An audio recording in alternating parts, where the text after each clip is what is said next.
ওহ, বড্ড ক্লান্ত হয়ে গেছি। আগে একটু পানি খেয়ে নি। আরে, এটা এখানে কে রাখলো? হয়তো লুল্লি আঙ্কেল রেখেছেন। আর আমি খামটা খোলার সাথে সাথে এ কি অভিশপ্ত চিঠি?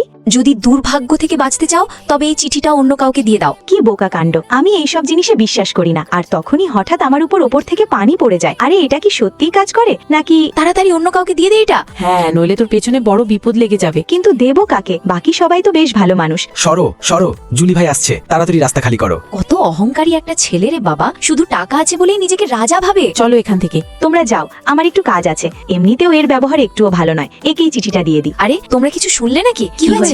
ওই সামনের বড়লোক ছেলেটার অ্যাক্সিডেন্ট হয়ে গেছে। শুটিং করার সময় ওর পা ভেঙে গেছে। এত তাড়াতাড়ি এটার আছর হয়ে গেল? তার মানে ওই চিঠিটা কি সত্যি অভিশপ্ত ছিল? আরে, জিনি কোথায় গেল? জিনির কি জুলিকে পছন্দ? আমি জানতাম ওই চিঠিটা তুমি রেখেছিলে। আমরা ছোটবেলা থেকে প্রতিবেশী। তুমি আমার সাথে এমনটা কেন করলে? আমি জানতাম না এটার ফল এত বড় হবে। এখন থেকে তুমি আমার প্রতিটা জিনিসের খেয়াল রাখবে। কি? কেন? দেখতে পাচ্ছ না, আমি এখন ঠিকমতো হাঁটতেও পারছি না। ঠিক আছে, এই মাসের তোমার সব খরচ আমিই চালাবো। আমার মোমো চাই, আর তাতে অনেক বেশি ধনেপাতা আর লঙ্কা দেবে। আর আমার ড্রিঙ্কসে মাত্র 20% চিনি দেবে।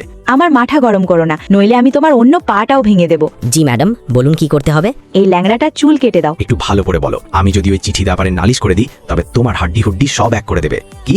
মা কি তোমার কার্ড ব্লক করে দেওয়ার হুমকি দিয়েছেন? বড্ড অহংকার ছিল না? এবার ভোগো। শোনো জিনি, তুমি যদি আমাকে টপ 3 মধ্যে নিয়ে আসতে পারো তবে আমি তোমাকে মাফ করে দেবো। তোমাকে টপ 3-তে আনা? এটা তো হাতিকে অন্তর্বাস পড়ানোর সমান কঠিন কাজ হবে। বেশি বকবক করো না, নইলে আমি ওই চিঠির কথা সবাইকে বলে দেবো। ঠিক আছে, আমি পড়াবো। চলো আজ 10ম অধ্যায়টা পড়ি। এই সব কটা প্রশ্নের উত্তর মুখস্থ করো, আমি পরে ধরবো। এতগুলো? নিজের পকেট মানি বাঁচাতে হলে একটু পরিশ্রম তো করতেই হবে। ভুল হয়েছে, আবার শোনাও। এবার তো ঠিকই ছিল। তাও আবার মুখস্থ করো। বাপ রে ইয়ার, এ তো বড্ড কড়া টিচার। এখন থেকে ওর পার্সোনাল শিক্ষক হয়ে গেছে। একটু আস্তে পড়ো না, আমার ঘুম পাচ্ছে। আমি ঘুমাতে যাচ্ছি। তোমার সাথে দেখা হওয়াটা হয়তো আমার ভাগ্য ছিল। তোমরা জিনিকে আর বিরক্ত করবে না। টাকা থাকলে কেউ বড় হয়ে যায় না বাবা। এখন থেকে আমি জুলিকে রক্ষা করব। দম থাকে তো সামনে আয়। ছোটবেলায় তুমি এত দুর্বল ছিলে আর এখন এত বদলে গেছো। তার মানে তুমি পুরোপুরি ঠিক হয়ে গেছো? হ্যাঁ, এখন আমি একদম ঠিক আছি। দাঁড়াও, আজ তোমার একদিন কি আমার একদিন? তুমি আমার সাথে মিথ্যে কথা বললে। ওই অভিশপ্ত চিঠিটা তুমি রেখেছিলে, আমি জানি। আরে, ওটা তো জাস্ট একটা ইয়ার কি ছিল।